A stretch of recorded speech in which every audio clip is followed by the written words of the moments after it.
제1야당 출입기자의 1년 순환기부터 시작해보겠습니다. 박근혜 탄핵 정국을 어떻게 타고 넘느냐, 뭐 이 과정의 연속에 있다고. 그래, 파란만장 홍준표가 여당 대표에서 야당 대표가 됐다. 자기밖에 없다고 그런 사람. 자랑하죠. 여당 10년, 야당 10년 다 해봤다.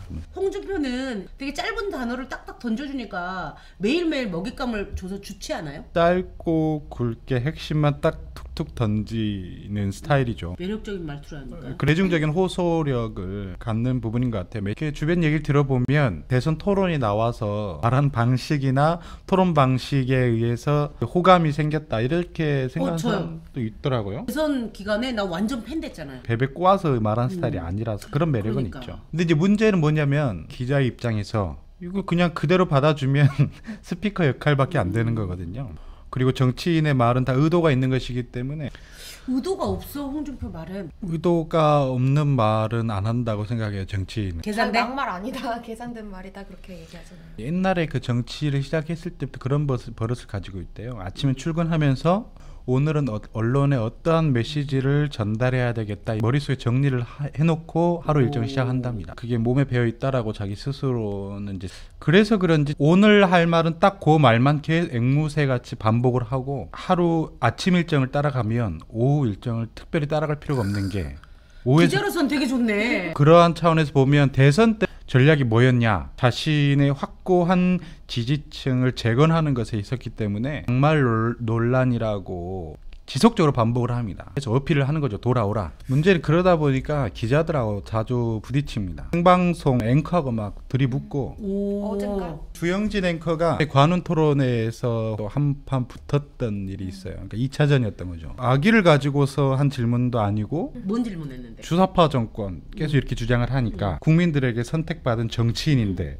그러면 그 국민들은 주사파를 선택했다는 거냐, 질문 내용이 이거였어요.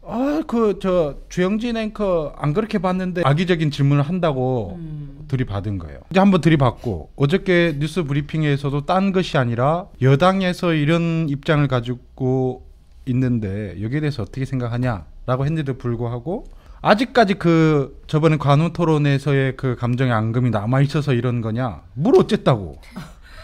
세상 모든 사람이 뭔 말을 하면 다 뒤끝으로. 기자들하고 이제 자주 부딪히는 부분이 그겁니다. 질문을 하면 답변을 해야 되는데 1차적으로 그 질문에 대한 평가를 먼저 하는 거예요. 저도 많이 혼났어요. 그래서 뭐라고 혼냈어? 그 질문을 그렇게 하시면 안 되죠. 경남도지사를 꼼수 사퇴를 한 거거든요. 거기에 대해서 어떻게 생각하냐, 꼼수 사퇴 논란에 대해서 어떻게 생각하냐, 그거는 그 깜도 안 되는 것들이 고소 고발하는 건데 그걸 가지고 지금 하면 안 되죠. 이제 쿠사리를 주는 거죠. 그러니까 기본적으로 질문을 먼저 평가하는 사람이고, 그러니까 자기가 수용 가능한 질문만. 옛날에는 다 기자들이 스피커만 했으니까. 근데 또 어제는 다른 얘기 하던데 그냥 생각 없이 얘기한 거 그대로 받아 써준다고. 필경사라면서. 홍준표가 올해 자기 말 뒤집은 거 되게 많지 않아요? 굵직굵직한 것부터 보자면 성완종 게이트 2심이 무죄가 났거든요. 그 무죄 받고 나온 날 그때도 대선 뜻 없다 그랬어요. 아직은 뭐 말하기 이르다. 며칠 더 지난 후에 갑자기 나타나가지고 친박들을 막 공격하기 시작합니다. 경남에 처박혀갖고 박근혜 치하에서 정치적인 탄압을 받았다.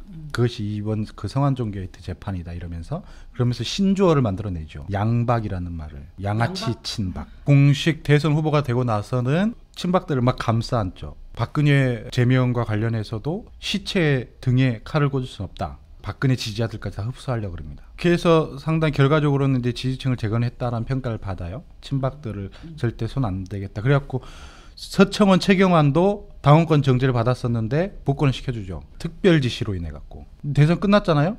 그 대표가 됐어요. 다시 이제 친박에 대한 탄압이 들어가죠. 친박들은 되게 억울해요. 그런 부분에 있어서. 대선 때 엄청 밀어준 거 아니야? 그럼요. 그 중에 한 사람도 류여애였고. 제일 열심히 했지. 그 류여애가 남긴 그 유명한 말. 그 발정제당 아니라고 온갖 방송에 나가서 해명해 주느라고 얼마나 내가 힘들었는지 아냐, 이제 이러는 거죠. 그런 것도 이제 팽당하고 나서 억울하다. 이런 말하자면 정치 행보가 있고, 그 성완종 게이트 그 액자 MBC가 발굴한, 근데 홍준표는 그건 사실 아니다 이랬는데 그 영상이 발굴된 거란 말이에요. 그 MBC 기자가 달라붙어갖고 물어본 거죠. MBC가 요새 이상해졌네 이러고 도망갑니다. 국회 운영위원장 특활비 여기에 대한 말바꾸기 논란. 그러니까 처음에는 국회에서 나온 돈이 맞다 그랬는데 나중에 자기 월급으로 마누라한테 갖다 줬다. 그다음에 이제 개헌 안 한다. 그것도 대선 때는 내년 6월에 지방선거랑 같이 개헌한다. 이건 여야 모든 대선 후보의 공통된 공약이었죠. 지방선거 때 개헌을 하면 국민들 투표율이 올라가면 자기들에게 불리해질 것 같으니까 또 정권 심판론이 희석될 것 같으니까 갑자기 입장을 바꿉니다. 최근에 내년 6월 개헌 투표는 절대 안 된다. 이거는 문재인 개헌이다. 관제 개헌이다. 홍준표가 담백하고 솔직하고 그런 이미지가 있는데 찬찬히 살펴보면 전형적으로 딱 자신에게 이득이 될 만한 행보를 골라서 하는 정치인 중에 한 사람이다라고 하는 것을 굳이 잊을 필요는 없다는 이야기죠. 막말을 하니까 무식한 노인네라고 생각하지만 그게 이제 다 철저히 계산된 거다. 그래서 대선 결과가 발표된 직후 첫 반응이 당 재건에 만족한다 이 워딩입니다. 그리고 나서 너무나도 당당하게 자기는 이번 대선에서 질 줄 알았다 이렇게 이야기를 하죠. 찍어준 국민은 뭐예요 도대체가? 이용해 먹고 마는 거요?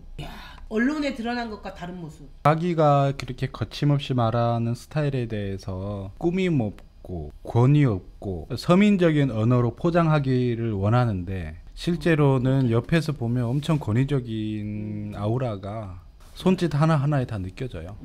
자기가 품위가 없다는 지적을 받는 부분에 대해서 노무현 전 대통령도 그랬다 그러면서 노무현하고 느낌 다르지. 비교를 하는 거죠. 서민적인 것과 상당히 천박한 그런 것의 이유가 차이를 달라. 모르네. 분별력이 좀 그래도 홍준표는 인간적으로 친근함이 있잖아요. 뭔가 어디서 봤음직한 그런 동네 아저씨 느낌이긴 하지. 동네 진짜 꼰대 싫은 꼰대 느낌.